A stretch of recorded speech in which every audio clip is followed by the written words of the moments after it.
Selamat pagi sahabat-sahabat di dalam Tuhan. Pagi hari ini firman Tuhan dalam kitab Maleakhi pasal 3 ayat 18 dikatakan, maka kamu akan melihat kembali perbedaan antara orang benar dan orang fasik, antara orang yang beribadah kepada Allah dan orang yang tidak beribadah kepadanya. Ada dua hal yang kita lihat pada pagi hari ini. Penulis kitab Maleakhi berkata, kita boleh lihat perbedaan antara orang yang benar dan orang yang fasik. Orang benar artinya orang yang sudah dibenarkan oleh Tuhan sendiri, karena dia sudah datang minta ampun kepada Tuhan, minta Tuhan Yesus masuk dalam hatinya.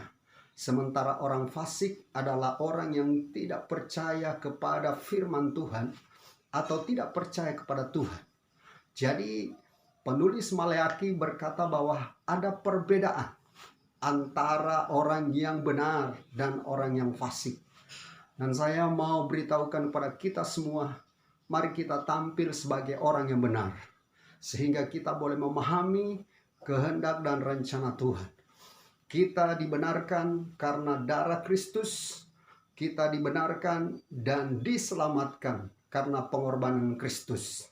Karena itu pada pagi hari ini, biar kita tampil sebagai orang yang benar, bukan sebagai orang yang fasik atau orang yang tidak percaya kepada firman Tuhan. Pagi ini, biarlah kita terus berpegang kepada kebenaran firman Tuhan. Kita mengikuti semua perintah-perintahnya dan juga kita mau taat kepada apa yang Tuhan ingin kita lakukan. Yang kedua, penulis Maleakhi berkata bahwa ada perbedaan antara apa?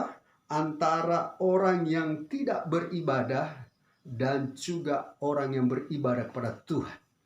Pagi hari ini, biar kita boleh tingkatkan setiap kehidupan ibadah kita. Dalam kitab Ibrani pasal 10 ayat 25, jangan tinggalkan ibadah-ibadah kita. Kita beribadah kepada Allah di dalam roh dan kebenaran. Kita beribadah kepada Allah melalui kebenarannya. Kita beribadah kepada Allah karena Dia yang telah menyelamatkan kita. Jangan lupakan ibadah, baik itu ibadah pribadi, ibadah bersama, maupun juga ibadah-ibadah tertentu yang akan kita lakukan, yang kita akan kerjakan. Pada saat kita beribadah, hidup kita akan berbeda. Dibedakan dengan orang yang tidak beribadah. Ada orang yang tidak beribadah mungkin 1 tahun, 2 tahun, bahkan selamanya dia tidak beribadah. Tapi orang yang beribadah kepada Tuhan, hidupnya akan dipenuhi dengan sukacita. Hidupnya akan dipenuhi dengan firman. Hidupnya akan dipenuhi dengan kebahagiaan. Hidupnya dipenuhi dengan kekuatan. Dan juga dia sanggup menghadapi semua dilema, masalah, dan persoalan hidup. Karena apa? Karena Tuhan menjadi andalan dalam hidupnya. Pagi hari ini, biarlah kita terus mengembangkan hidup dalam kebenaran dan juga kita meningkatkan hidup kita di dalam ibadah.